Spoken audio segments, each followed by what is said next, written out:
Green one represents the hills. The white one represents the snowy mountains, and the red one represents the red blood split during the Italian War of Independence against the Austrian Empire in 1848. Italy is located in southern Europe. It is a boot-shaped peninsula, and it comprises 20 regions, and two of them are islands, which are Sardinia and Sicily. Sardinia to the west and Sicily to the south. It has 60 million inhabitants, and it covers an area of 100,016 square kilometers. Yeah. It is the most populous state of the European Union. My region of residence is Sicily. This is Sicily's official flag, called the Triskelion, a figure of three legs arranged in a symmetry, in a rotational symmetry. This figure represents the three capes of the island, called Lilibeo, Passero, and Peloro. In the middle of the Triskelion, there is the head of Medusa, and the three corn ears, representing the extreme fertility of the island. Then Mount Etna is the tallest volcano in Europe and the most active. It is located on Sicily east coast, and its height about 3,300 meters, but it can vary because of the summit eruptions. Going down 31 kilometers, there's the Ionian Sea. There's also the Mediterranean Sea and the Tyrrhenian Sea. The Mediterranean Sea to the south and the Tyrrhenian Sea to the north. Sicily is characterized by interesting traditions. The first picture is called the Carretto Siciliano, and the second one is called the Spettacolo dei Pupi.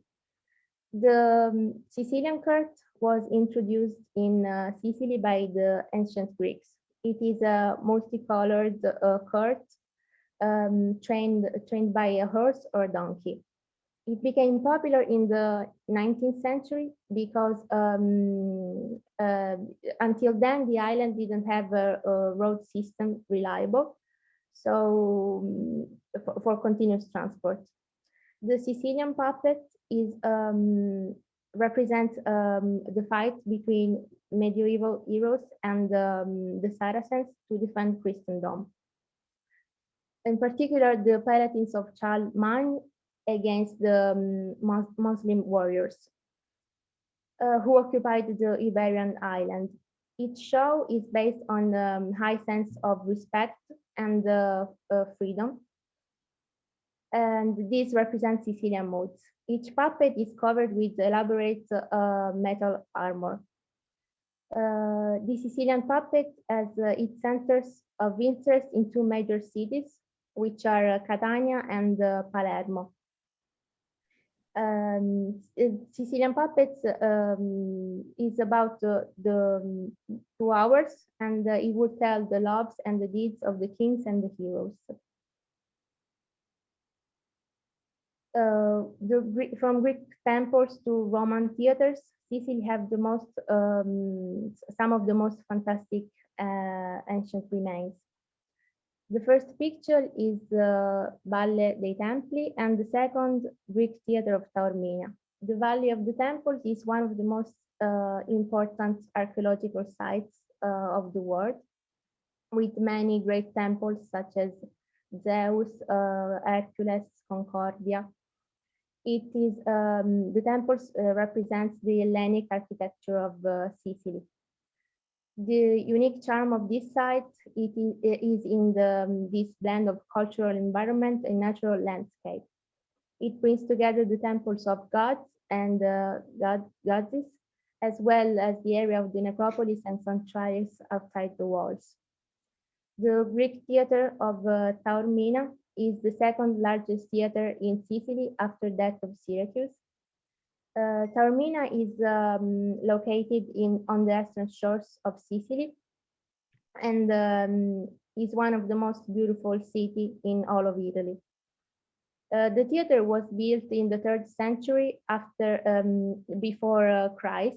It is well preserved, and it is still used for opera and musical performances. It was literally carved out of the rock called Mount Tauro, and have a capacity of about 5,000 spectators. Sicilian traditions have very ancient origins and date back to the Middle Ages. The first picture is called Carro di Carnevale, and the second is St. Nicholas Feast. Carnival is one of the biggest winter festivals, and it lasts for 2 weeks until Fat Tuesday, which is the last day. Carnival floats have a political and social satire as their main topic. Colorful floats made of papier-mâché are constructed a few months before Carnival begins. They feature giant figures of politicians or TV personalities, and the large carnivals takes place in Venice. And you can see in the streets people, kids and adults dressed up in masks. St. Nicholas Feast is celebrated in southern Italy on the 6th of December, but is in the summer when big celebrations are held. The saint is carried in procession among the streets with people who are praying and singing for him.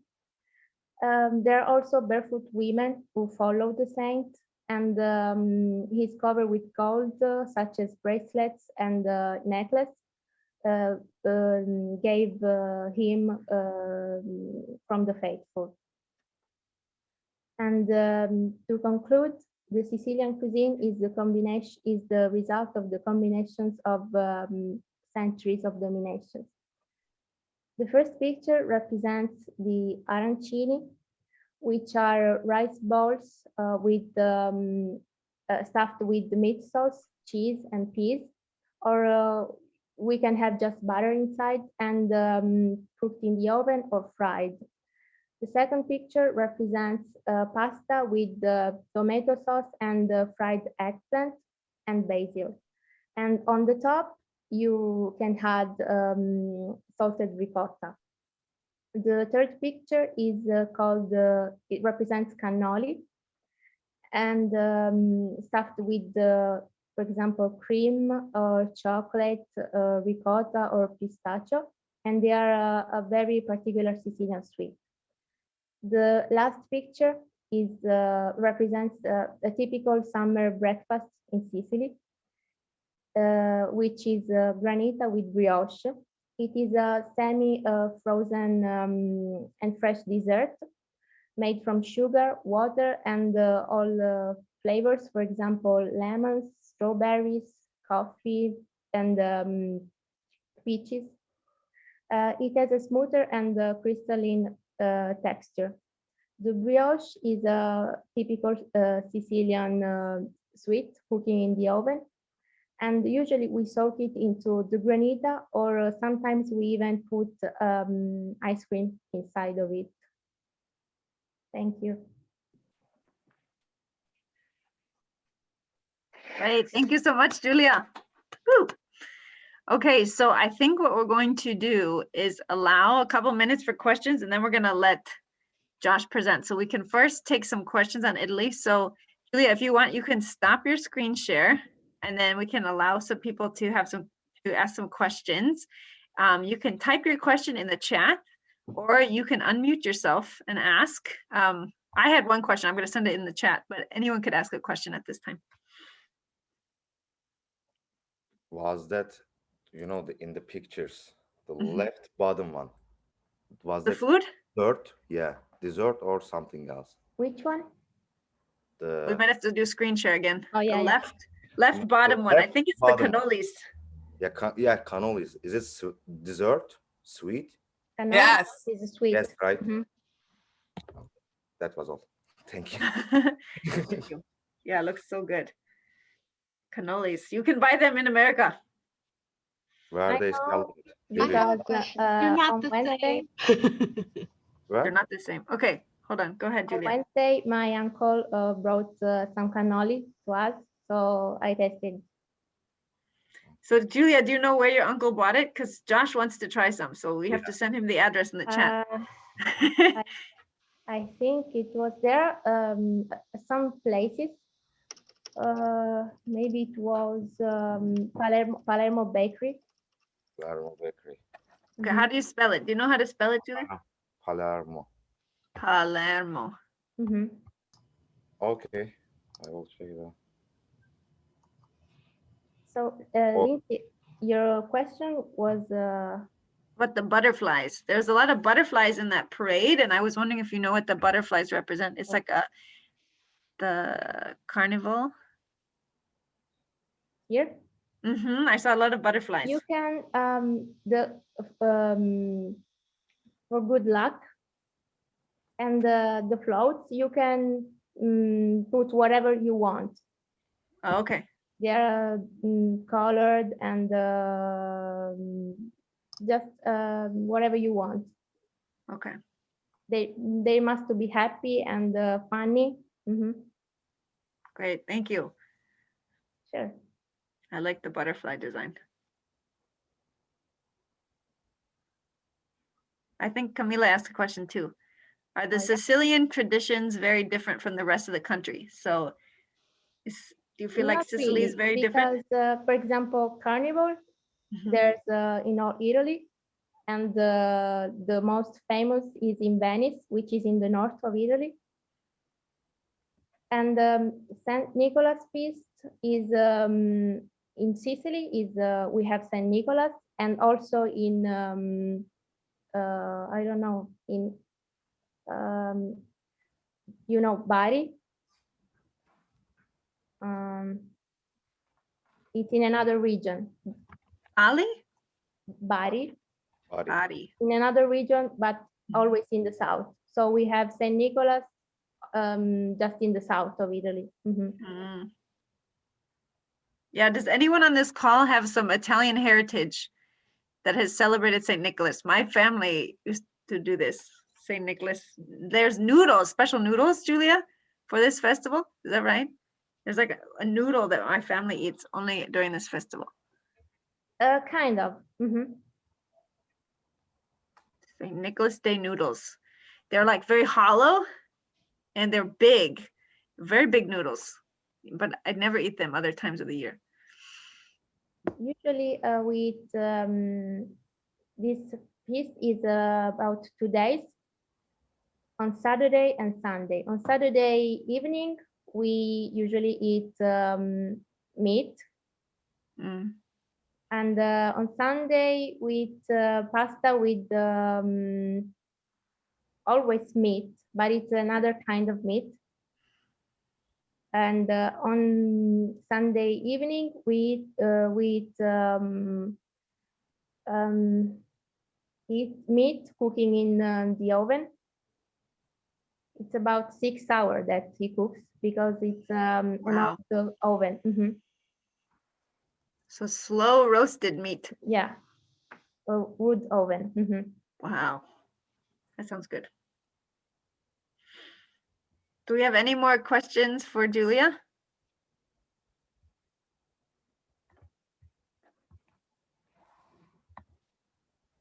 I see Crystal's here. Crystal, do you have Julia in class? I do. Yeah. Thanks for joining us. I saw you just jumped on the call. Yeah, sorry for being a few minutes late. I was caught up with something, but I'm glad to be here now. She did a great job representing Italy and Sicily specifically. Yeah, she did a great job. Any more questions? I think Lynn, do you have one? I see your hand, but you're still muted, so I don't know if you want to ask your question. I'm not sure if I missed this maybe at the beginning of the presentation. Are school age children taught English like as a second language? Yeah, in primary school, we start to study English. In All right, because you speak very well, so I know that you have some background. thank you. Thank you. Good And I question. also know that a cannoli place that's on 45 in Mundelein. It's called Tony Cannoli, Oh yeah, so Tony it's cannoli. another place. kind of like in the downtown, like of Mundelein, is you would head south from Grace Lake. Oh, Josh found it. Oh, Yeah, I we- spelled cannoli wrong. Josh, you Thank got it you. correct. So, Tony, yeah, Funny. and Tony they're very Cannoli. good. thank Good, you. that's close to campus. That's close to our school. So, Josh, now you know where to get the cannolis. I have 2 places, so. Okay, good. Okay. I have another question. Mhm. ahead. What is something that you can only do or eat in Sicily? Oh, the granita with brioche. It's a sweet that we only have in Italy. We in Sicily, sorry. Okay. It's they do in the north of Italy, but it's not the same as Sicily. Thank you. Sure. Great job. Any more questions for Julia? Okay, if not, can we just clap for her again? You can use your little Thank you. emojis if you want, or clap for her. Thank you. Yeah, Julia, excellent. Great job. It was really fun. And now, you know, I want to go to Italy, of course, and visit Sicily. And I liked what you shared at the end, just like about the unique flavors of your region. So I think that's a good question, Camila. What can we only get if we go there? So Mhm. we're gonna have to go have breakfast in Sicily. So thank you so much. So next up we have Josh, and he's going to present on Turkey. So Josh, you can open up your PowerPoint and you can take it from there. Hopefully, I think it'll work. We practiced before the call, so as long as we can screen share. Here. Hey, Lindsay, would you be able to share your background with me? Sure, we do have this designed by Colleen Gray herself. Colleen made this for our week. Citizenship week. But that's still up. All right. So yes, so we do have Global Citizenship Week Zoom background created by our Colleen Gray right here from the Center for International Education. Colleen, do you think that's something you could drop into the chat to share with anyone who would like the background? And then Crystal, yeah, you can promote the events this week. That'd be great. If anyone else wants to promote the events while teaching their class, we would love to welcome your students. If you're a staff member, we'd still love to have your support so that as you talk with others, you can let them know about our events. But without further ado, we will turn it over to Josh and the Republic of Turkey. All right. Hi, everyone. My name is Josh Ku. I'm from Turkey. So basically, Turkey located in both Asia and Europe. Some part of Turkey, a little piece of Turkey for west side, for northwestern side, is included to Europe. So the rest of the Turkey, we call that Anatolia, is included to Asia. So Turkey was founded in 1923. The Mustafa Kemal Atatürk is the founder and the first president of Turkey. In our flag, we have red team on the background. It represents, it symbolizes the blood of the martyrs, like the soldiers during the history. They all give their life for the country. And it's white crescent moon and the 5-pointed stars. It represents the Turkish community. The population in the Turkey is about 83 million in 2019. We have 81 cities in the Turkey. The most crowded one, Istanbul, and this is the only city that it has partly from Asia and Europe. But our capital city is Ankara. the system of the government in the Turkey is republic. Turkey has 302,535 square miles land, and this bridges continent Europe and continent Asia. It's surrounded by the seas. In the north, we have Black Sea. In the west, we have Aegean Sea. In the south, we have Mediterranean Sea. And Turkey has 7 regions. They are Aegean region, Marmara region, Mediterranean region, Central Anatolia, Eastern Anatolia, Southeastern Anatolia, and and in the north, we have Black Sea region.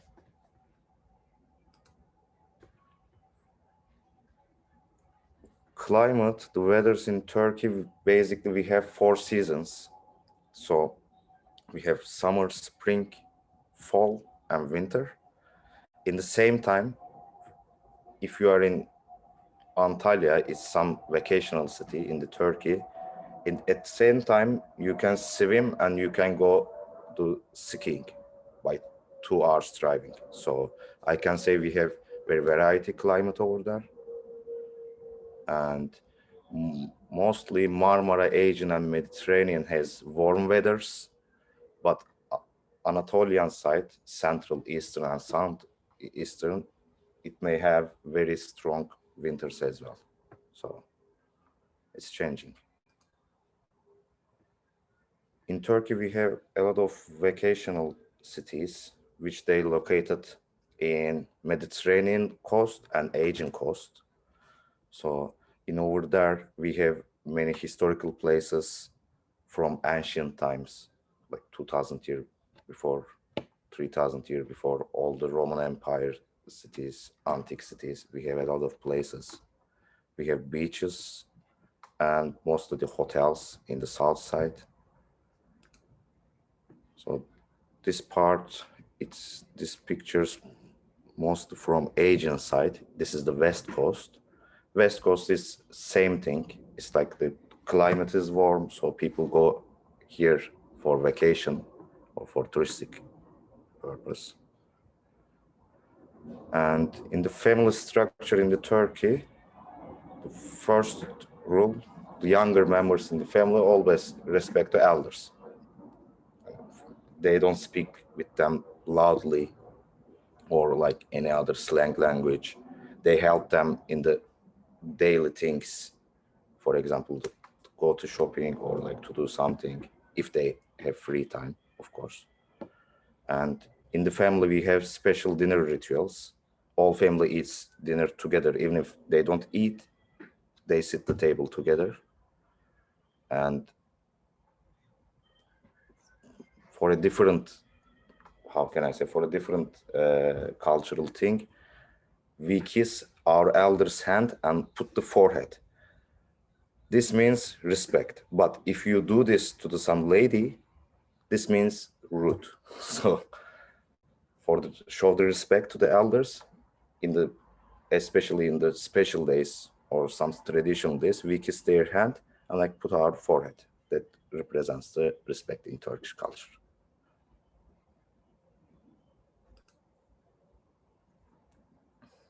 For food, I didn't put any picture of it because it's like we have several dishes.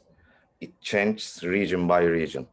For example, just in the southeastern region, in the kebabs, mostly, I think they have 22 authorized dishes. So I'm just gonna talk a little bit about it in the general, and you will have some ideas about that. So in the Marmara region, where is Istanbul located, we called royal kitchen. So the royal kitchen means in the Ottoman times, in the palace, there is the palace menu.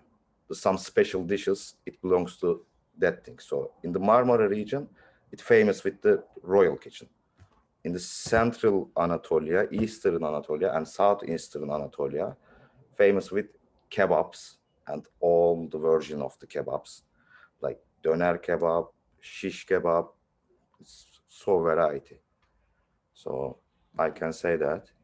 And Asian and Mediterranean regions, they are mostly famous with the seafood and food with olive oil.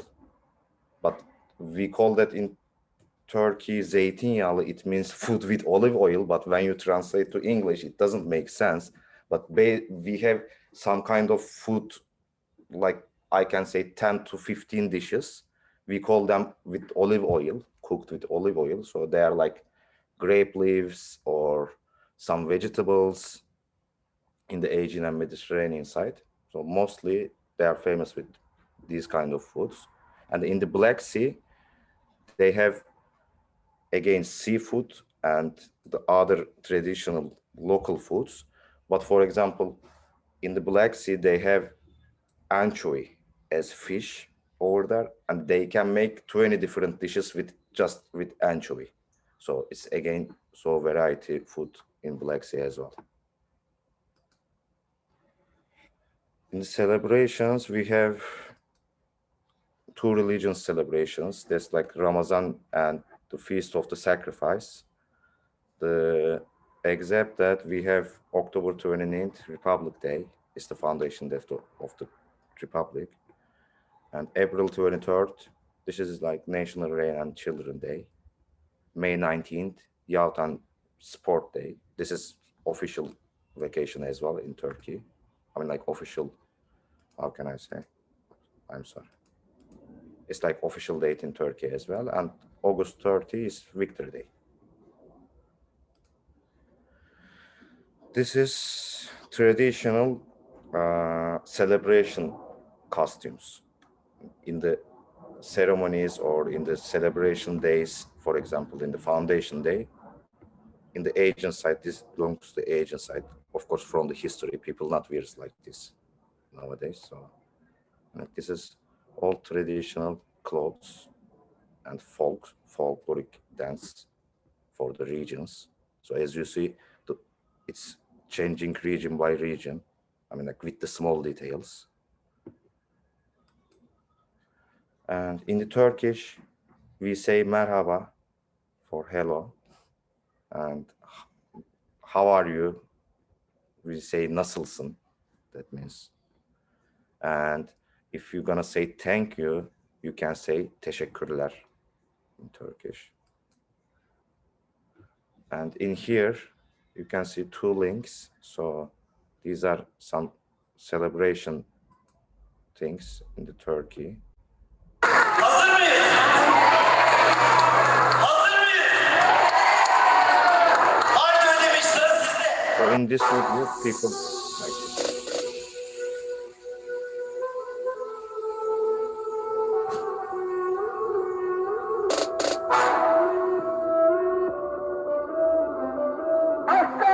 I will paste the quick because like basically people come together like this and like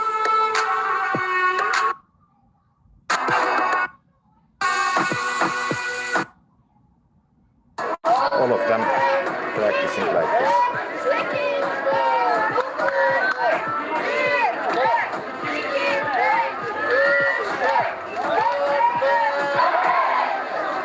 And like when the day come, they are dancing all together and like they are making some movements like that. So it's, I think that's all about the Turkey. Great. Thank you, Josh. Woo! Round of applause for Josh. Yeah, I like that video, the dancing. Oh yeah. So here's the question, Josh. Do you like to dance? Not, I mean, like in the traditional way. When I was kid, I was going to the class, but I don't know how to dance like that. But of course, like in the outside, when I go hang out, I can dance. Mm-hmm. But for that thing, I need to learn like the specific thing, you know, like people don't think so. Yeah. So as a child, did you have to do that or was it optional? No, it was optional in the elementary school. So I just went there, did a couple things, and that's all. I still remember. I saw that young one, that young little boy. He was dancing in the beginning. Yeah. Yeah, it was like that. Cool. Cool. Well, thank you. Do we have questions for Josh about Turkey or anything in the presentation? I'll ask another. Yeah, go ahead, Lynn. Just wondered, like, with the different regions of Turkey, is there different language, or is everybody the same language? Yes, actually, for example, in the Asian side, because they are migrated from Greek or some kind of Balkania, in the old times, 50 years before, people talking, for example, in the family, they were talking Greek or Bulgarian. In the Black Sea, they have specific language, but these are all ancient language. But some people still talks that. In the southeastern, they speak Kurdish as well, and some of people, their origin from Arabic, they speak Arabic as well. So we have different thing, but like the official language, it's Turkish. So all the government thing, like everything. I think in the elementary school, it's optional. You can get language education for Kurdish or for, I don't know, I'm not sure about Arabic, but all the other traditional language, you can get classes for that. But all the official language is Turkish.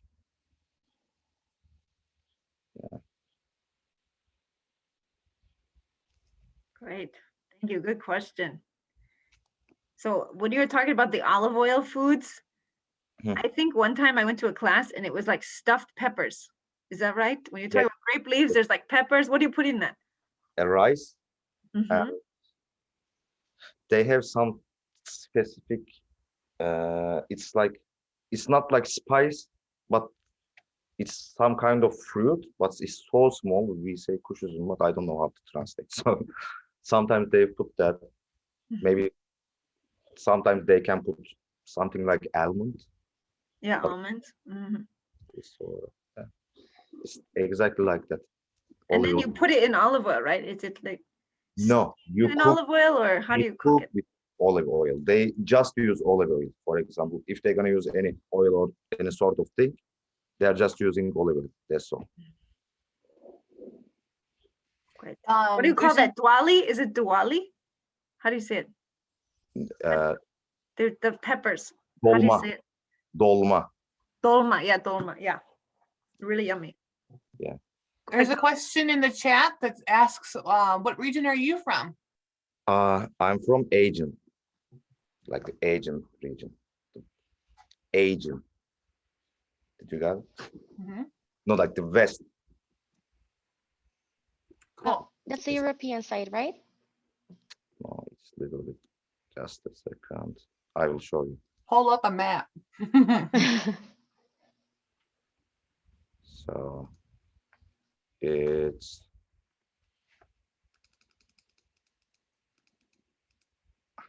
it's here.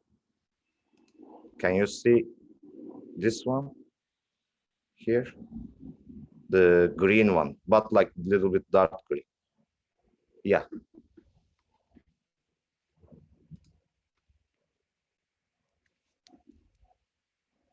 Okay, we've got another question from Julia. She said, are feasts and celebrations all the same all over the country, or do you have some that are specific to your region? I can say maybe some, how can I say, some victory date of some city, but not like big celebrations. It's just small. For example, high school students, they are doing some ceremony, some, like little 1 hour or 2 hour celebration, that's all. But it's not changing, how can I say, the big things, not changing in my region. So it's through the whole country. Yeah. Yeah. Great. Crystal has a question too. What is your favorite traditional Turkish food? And can you describe it? You probably miss it. Seafood, like the one kind of fish, we say levrek, but Levrek. I'm not sure what is the English translation. So in the Turkey, they do that in the specific way, especially in my city. I can say that's my number one. Second one is kebabs and olive oils. It goes like that. It starts like that. But my favorite one is seafood. Mhm. Fish, levrek. Lovely. How do you make that fish? Do you know the flavor? Like what type of flavor? Is it spicy? They put Is it salty? salty, not so spicy, salty and little bit sour with the lemon. But the thing is, they are marinating the one day before with this actual salt. For example, they don't pour salt like this. They just put inside of the fish, like they let it stay maybe like 1 day, 2 days. After that, in the oven, not in the grill. Mm, So that's so good. it sounds really good. Yeah. You're making me hungry. Is Do you have a picture of it, Josh? Can you look it up on Google? And then Sure. if you find it, you can show us a picture. I love to see like pictures of the food we're talking about. So That'll Emiko, make us really hungry. We're gonna see that fish. yeah, And the Crystal, you'll have to have some. And Emiko asked about traditional breakfast. So maybe after you show us a picture of the fish, we can look at what traditional breakfast looks like. okay, I got it. Okay. And then we're all gonna go to Turkey and get this fish. Unless Josh, you wanna make it for us someday. Can But try. it's but probably I hard to get it, right? I cannot promise it's gonna be safe. So Yeah. It's can try. okay. It's okay. It's at least a 2-day process. It sounds like you have to marinate it and then, I can do everything they are doing, but I'm not sure. So it's Okay. like this. oh, wow. Yeah. Yeah, it looks good. Yeah. It looks like very savory. Yeah. Yummy. So do you eat this with rice, Josh, or do you eat it with bread? What do you eat it with? No, it's just we call them like small sites. So Mhm. in the seafood restaurants, they have 15 to 20 small sites. You are combining the sites that you want. Wow.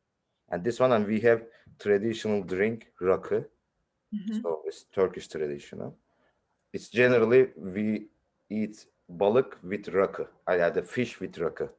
So Mm, it's like the alcoholic beverage. So mhm. slow. No meat, no rice, no bread, nothing. And breakfast Mhm. for Emika. Traditional. So traditional Wow. Turkish breakfast, yeah. That's so surprising to me. I don't know why. There's so many options. Yeah. But for example, I only eat 2 or 3. Actually, Okay. for 2 years, I'm not doing breakfast. I'm just making some smoothie. That's Mhm. but traditional Turkish breakfast is this. Wow. That's beautiful. When I went to Turkey, I had a traditional Turkish breakfast, and it's the best breakfast I've ever had. I Mm, was in heaven. It was the greatest thing I've ever tried. Yeah. I love Wow. Turkey. Thank you. Yes. Thank you, Camila. I want to go too. We have another question in the chat, I didn't which see. is what is a favorite sport that children like to play? So Soccer. soccer. Okay. In Turkey, soccer is so famous. 8 people out of 10, when they were young, especially the boys, they play soccer. So I can say directly soccer. So when you were young, I- Josh, did you play a lot? Yeah. Yeah. Until my 13 age, I played. Wow. Did you want to be professional? Like, were you like, I'm going to be a professional soccer player? So like every Turkish kid has this story, like Mm. I got some, but it was real. I got some knee issue, but that was natural. And if you play soccer in that age, that was normal. But my parents, they told me that I cannot walk again, blah, blah, blah, these kind of things, because in the soccer, Turkey is so hard to get in somewhere. You cannot get your education. If you're gonna play soccer, you need to get rid of like all your academic things and just focus to soccer. But my parents didn't want that. They wanted me to go to university, as you see. Yes. Now you're here in America, which is a big accomplishment. And your English, look at. Thank you. Yeah. Did you start English when you were very young, Josh? When did you start learning? We were getting we start to get English actually in elementary school, but very basic, just the words. In the high school, we have 1 year preparation for high school. You are getting fully English class. Also in university, so maybe like 2 years, I can say, in Okay. Turkey, but not like this, of course, Mhm. not like in here. Yeah. Thank you for sharing. Sure. Do we have any more questions for Josh in Turkey? I really want that breakfast. I have my ice cream. Ice cream. Yeah, do you want to share about that, Josh? Huh? So now you came to America. What has been your favorite food coming to America that you love to Ice eat? cream. I like most of the foods in here. Of course, like you cannot compare with your home country because you used to that. But in Yes. here, I love, I can say 7 or 8 specific restaurants and specific things. I love Italian food here, but Mm, Turkey, because in Turkey, okay, they were doing Italian, but not like here. Here they're doing better. For sure, the, how can I say, the Mexican food, mhm, is it right? Like Mexican or the Latin American food, the whole thing. mhm. So yeah, I mean, as the American, of course, like the burgers, the things. I love specific restaurants Mhm. in the downtown. And yeah, that's all. I don't have any Thank you. problem with food in here. Yeah. So, Well, yeah. we're looking at the food in your home country thinking that looks good to us. So I'm glad there's some things you can enjoy in America and that we could even experience some of the food from Turkey. So my next question, Josh, is how do we get the food in America if we can't make it to Turkey right now? You know, we can't go. Mhm. So what is our next best restaurant in Chicagoland that you So could suggest to get some of this really good food? for the kebabs or that kind of dinner, Cafe Istanbul, Mhm. located in the West Town. In breakfast, it called Turkish. I'm gonna type in the chat. Yeah, could you type it? If you have the address, that'd be great. Colleen and I, we did this last semester and we got a bunch of restaurants on our list to visit. So this is the for the kebabs, Cafe Istanbul. And I'm like, I drink coffee in the morning. I start with coffee, but after my first coffee in the day, if I wanna drink something hot, that's tea. So I can say both for the coffee drink. And yeah, I love Turkish coffee. It's like small. Mm, It's so good. yeah, So in good here, question, Marty. Yeah, we didn't talk about the coffee and tea, so that's good. We got to talk about it. So Cafe Istanbul, that's where we can get the breakfast, no, this is for just a second. kebabs. Turkey, yeah, that's for kebab. Okay. Breakfast. And I'm not sure about the address, so if you want, I can take a look from Google. But if you type to the map these things, Turkish and Cafe Istanbul, you can Mhm. find it. Yeah, Camila, you'll have to tell me if it's like what you had in Turkey. I will. I'll go. I love it. Yeah. Turkish. Okay, I see one. Yeah. There's two. I found two. Is It's there more than diverse- one? Diverse one. You need to go diverse one. That's the main location. The other one, I think it's in some hotel in the downtown. That's small. So you said diversity? Yeah. That's the one? Okay, 505 something west. I think I uh, found it. yeah. I'm gonna label it as Turkish breakfast. And you can tell them I'm the instructor of the Joshko. You can Perfect. tell the owner. that- Will they give me something for free if I say that? Probably. We should tell them we're from College of Lake County. One of Yeah. our students told us all about your restaurant. We'll just go as a big group, you know, Yeah, to have breakfast. they will be happy. Yeah, thank you so much. Thank you all for joining us today. We still have a few more minutes if anyone has further questions, or if Julia, if you have any recommendations too for where to get some good Italian food. I know your family has been here for a little bit, so you might have some suggestions too. But that's always one of the questions, is where to go next. If we want to explore more or learn more about your country, a great way to do that is through food. So even markets. I don't know, Josh, if you have any markets that you would suggest where we Mm, could buy Turkish spices or get some Turkish flavors, even coffee or tea. Marty might get some. They don't have specific Turkish market, but Mhm. I know a couple places. They are one of them, Fresh Farms. They have some Turkish products over there. Okay. Another one, some local Arabic market in here. Mhm. It's called Sahar. Sahar. Sahar and Fresh Farms you can find everywhere. Like I'm pretty sure in the suburbs you have Fresh Farms. So Great. Thank you so much. Any last minute questions? If not, I think we're set. So thank you again to Josh and Julia. Great presentations today. Thank you all for joining us for Global Citizenship Week. We have student presentations every day of the week except Thursday, which is our craft day. Colleen and I will be doing crafts. So if you'd like to come and craft with us at 2 o'clock on Thursday, you can join for that. But otherwise, we'll have students presenting throughout the week. So please sign up and get to hear more from our students. So thank you again, Josh and Julia. You did a great job. Very proud of you. Thank you. Thank you all for joining us. Enjoy the rest of your week, and we'll see you later.